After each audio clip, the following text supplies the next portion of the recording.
আমরা তো গরিব মানুষ, আরে আমরা যে জায়গায় থাকি সে জায়গায় তুলো ঝড় বা বন্যা শুরু হলে তো আমাদের কষ্ট।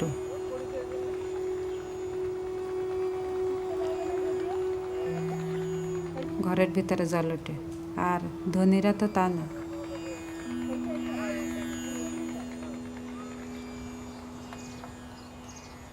ওরা হলো দালানে থাকে, উগার ঝড় যেমন লাগে না, ওরা খাওয়া দাওয়ারও সমস্যা নেই ওদের।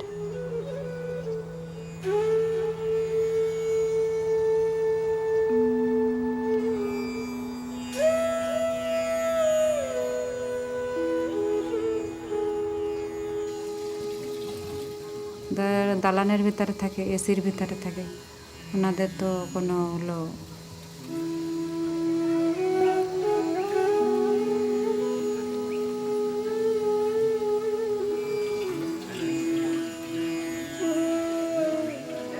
ধরে তো সাহায্য চাওয়া যায় না যে আমাদের জায়গা দেন কি আমাদের বাড়ি বেঁধে দেন, এ তো চাওয়া যায় না।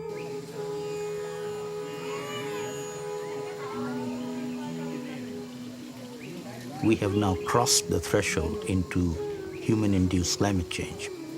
We knew this for a very long time. They told us what was happening, but not all humans are equally responsible. Poor people emit, but they emit very, very little. They are not the ones who are causing the problem.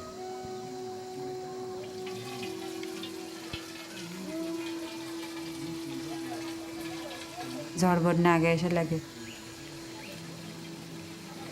সে সময় তো হলো আমাদের দুর্যোগ আগে এসে লাগে।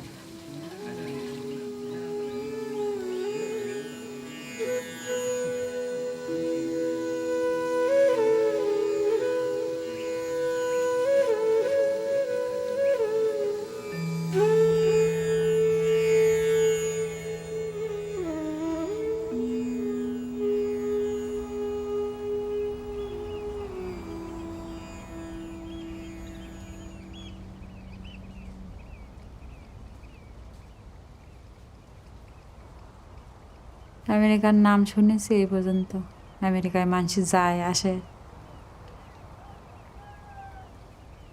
প্লেনে যায়, যাওয়া আসা করে ওই জায়গায়।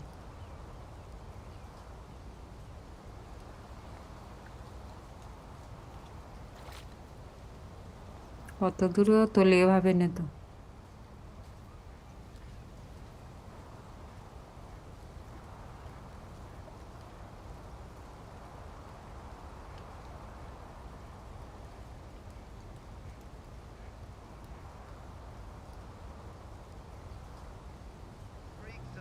Sorry, yeah, I dropped my glasses there.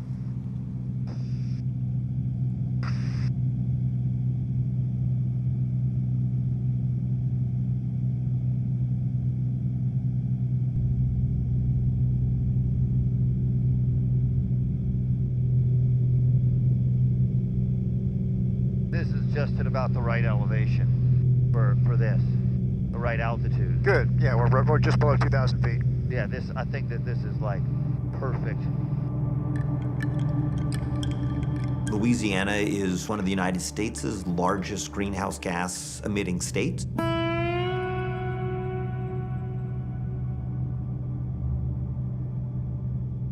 Many people here are vulnerable to climate change. So in addition to being a place that's vulnerable to climate change, it's also an area that contributes to it.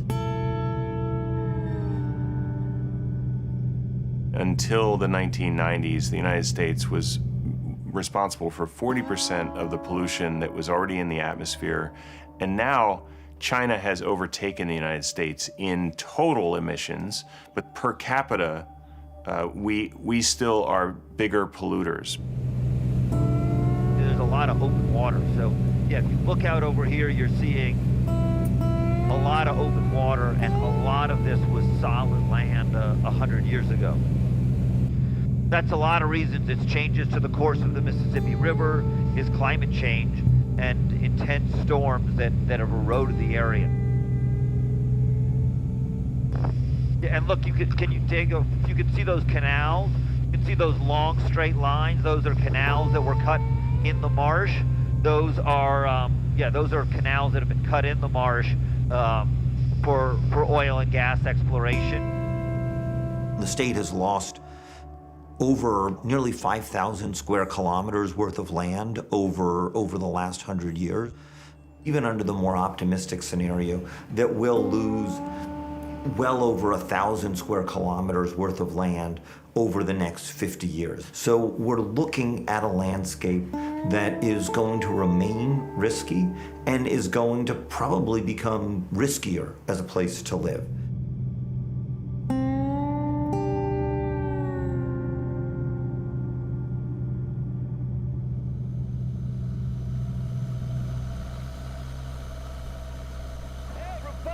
Listen to me. Tell you about a car you got to see. The other day I was down at Just Brace, saw a bright red Cadillac staring at my face. Want that Cadillac, the bright red Cadillac, with the taillights on the back. Man, I'm telling you, Jack. I am from Plaquemines Parish, Louisiana. Been there all my life.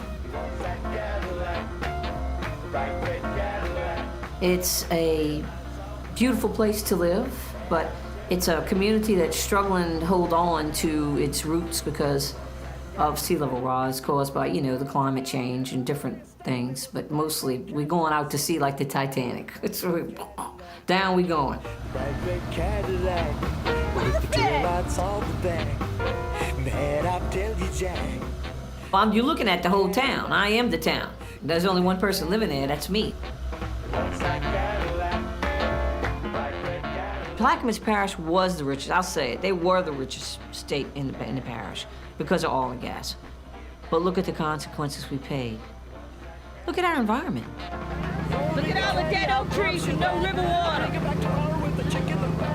Death. It's a battle because you're constantly fighting the storm surge from hurricanes. If it wouldn't be for that, I think everything would be good. I've been fighting hurricanes since Hurricane Betsy. That was in '65. Then I had Hurricane Camille in 1969, Hurricane Juan in '85. Then I lost everything in one storm.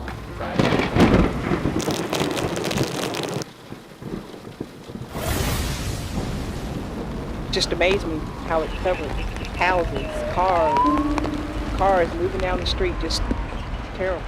The water came up. It came all the way up to the window of the house. It looked like we were sitting in the middle of a river.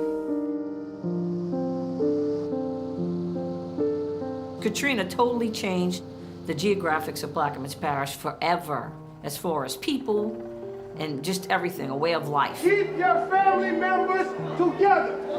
Make one single line and that can help us move you faster. Patients from nursing homes, from hospitals, waiting for planes to take them, well, they simply don't know where. I've never seen anything like this before. It's everyone's doing the best that they can. But thousands are still corralled here at the city's sports arena, the Superdome.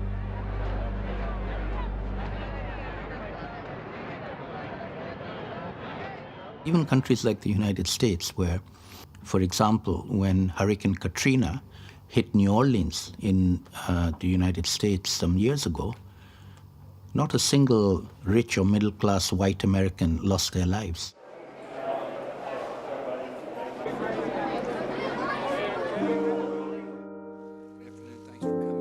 We're dealing with one of the largest relief efforts in our nation's history, and the federal government's got an important role to play. Our first priority, of course, is to save lives. More than 1,200 poor black people living in the 9th ward of New Orleans lost their lives. In the richest country in the world, when they saw the hurricane coming, they did not rescue the poor people.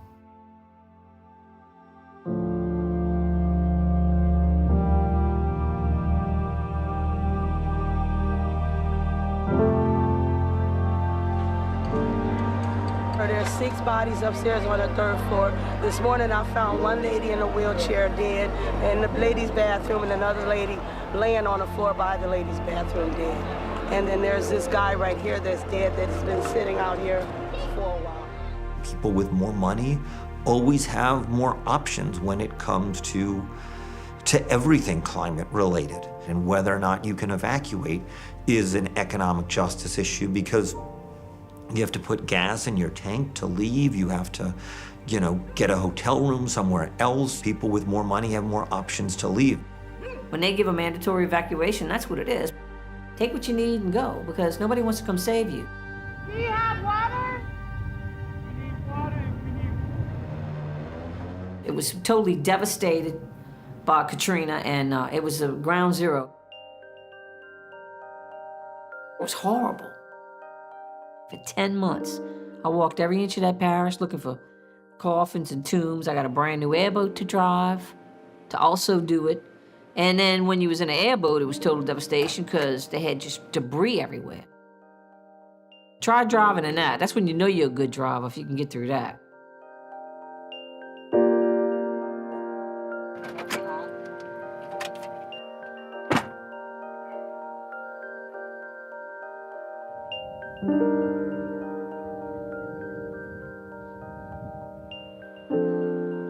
After Katrina, this cemetery was a mess.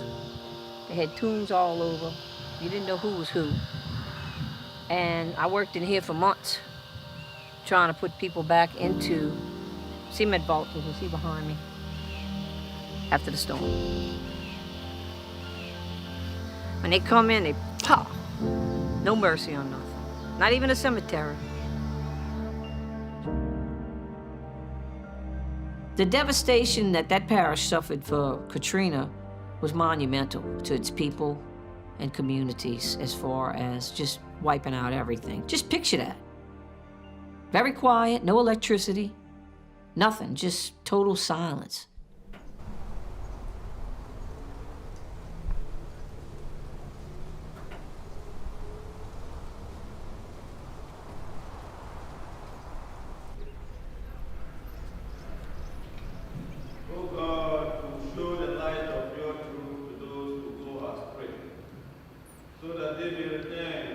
We don't have a community anymore. The church used to be packed with all kind of people. That's all caused from the environmental changes that have occurred. It caused people to move, and they didn't want to come back and do it anymore. So you go to the church, and I'm the only white woman in the church. That's crazy. Even if you look at rich countries which are now being impacted by climate change, almost invariably the most vulnerable people who are suffering now are poor people. In the US, for example, it's one of the richest countries in the world, and yet 25% of the population live in substandard housing. But it's important to understand that climate change is an issue that is shot through with inequality in multiple respects. We see it in class terms, first and foremost, I guess most obviously. We know that it's the richest that are overwhelmingly responsible for excess emissions. And so there is a very big disparity amongst who causes the problem and who suffers the consequences. They feel abandoned, most of them. It's just not fair. Depression sets in, you need help. Some people need help. So we really have to have a very good plan.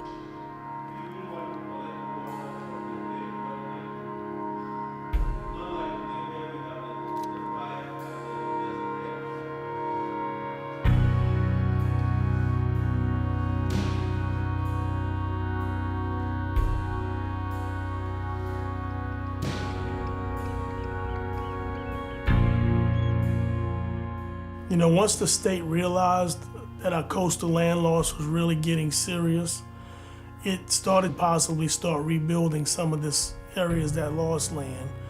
They came up with a master plan. One of the projects in the master plan is to rebuild the coast by partially diverting the flow of the Mississippi River. That would bring a lot of sediment into the landscape, and it would bring a lot of fresh water into the landscape. Sediment is how you build land, and fresh water carries nutrients. It can push salt water out to sea. If the plan is fully implemented, you're looking at several hundred square miles worth of land that would have otherwise been lost. And it will reduce flood risk over the life of the project every year by several $billions. We don't have a say-so in it. It's the state's master plan. But it's affecting the people of Plaquemines Parish. And some of them don't like it. Sediment is also can clog up the gills of oysters. Sediment can bury an oyster reef.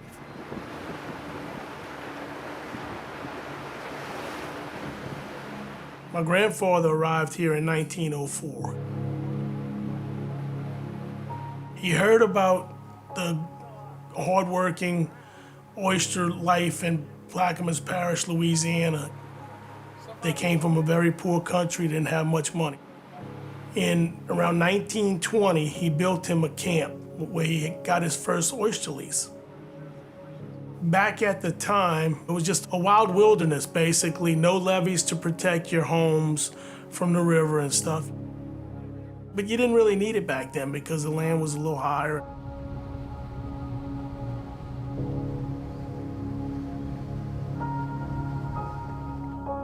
This diversion is a bad deal.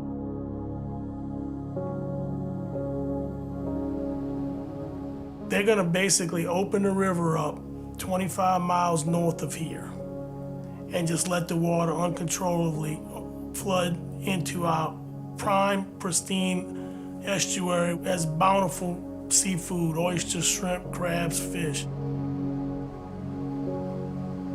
We knew back then, and we know it even more now, the devastating effects this is gonna have. Oysters can't move. So a healthy living oyster reef creates a healthy living coast. You kill off the oysters, you kill off the coast. We are the canary in the mine. This one massive beast is going to flow tremendous amounts of water. And it's gonna take millions of gallons of water to move ounces of sediment. And it's not gonna work. In the process, it's going to kill off all of our seafood industry.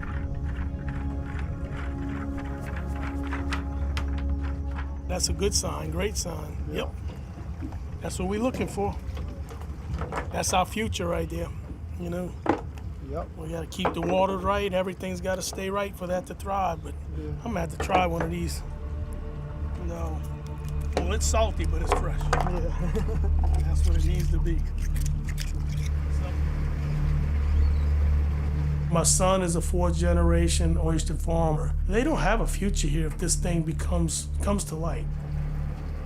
The family's been in this business for 120 years, approximately.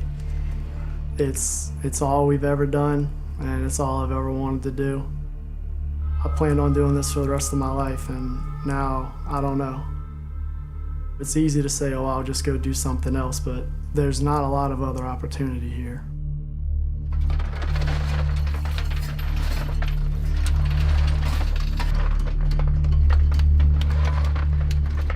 You realize how many people are employed outside the coast, throughout the country, on some of the seafood that we produce here in the Barataria Basin that's gonna be totally annihilated.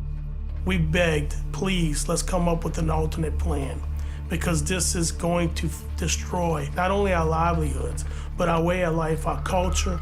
Mother Nature always wins, so we always are at her mercy. And we just have to sit back, let it happen, and try again.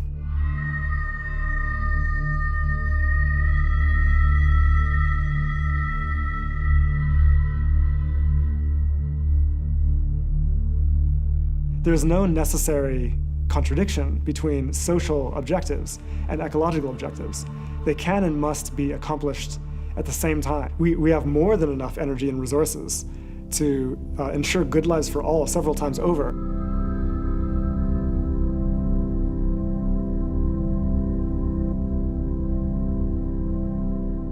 I think the global system is broken, and therefore a broken system does not solve itself. We're going to have to find new ways. We do not need fossil fuels anymore. It's people knowing what to do, behaving consciously, to do the right things, that will help us solve this problem, not by ignoring everybody else and looking after oneself. There's a false expectation, particularly among rich people, that they can survive everything. Even rich people are going to be affected by the impacts of climate change, and they're going to have to deal with it. Selfish behavior is what got us into this problem, and selfish behavior will not get us out of this problem.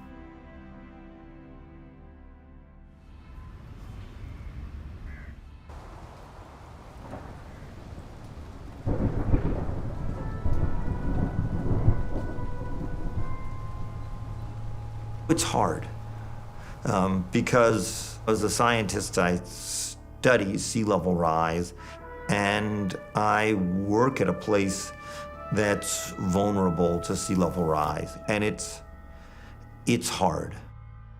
4% to a dozen South Louisiana parishes lost to 4% of the population over the last 2 years. That means 1 in 25 people in several South Louisiana parishes moved out of the county. Schools are closing, and if you lose the student age population, you're losing the next generation. People that are being born today are going to spend most, if not all, of their lives in a world that is warmer than the ones that their grandparents grew up in.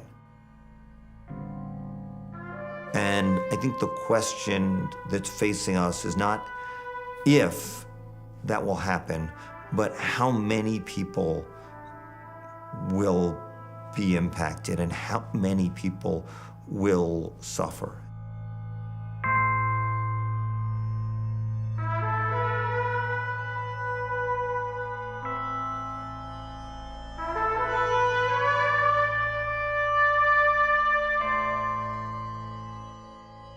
I met a lot of people from New Orleans, and I used to have so many friends.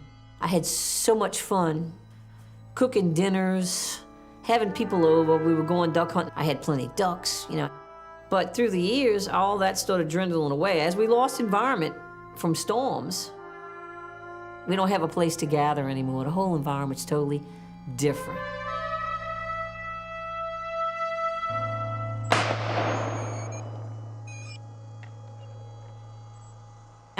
I consider myself poor. I do. Everybody thinks I'm rich, but I'm not.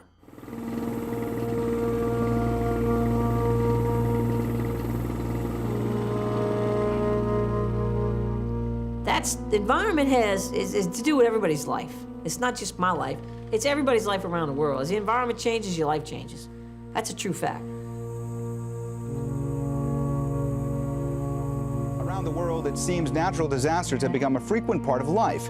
From floods to droughts and fires, it's now quite common to hear about extreme weather destroying infrastructure and, most importantly, people's lives. The United Nations says more natural disasters are coming due to climate change. So, is there a need to establish an international agency that specifically deals with such events? And would that help level the playing field when disasters strike in developing nations? We'll explore this with our guests in a moment. But first, can we get out of this cycle of hurting the earth? Man's the worst enemy. I'll say that. They're gonna ruin it. Yeah. It's sad.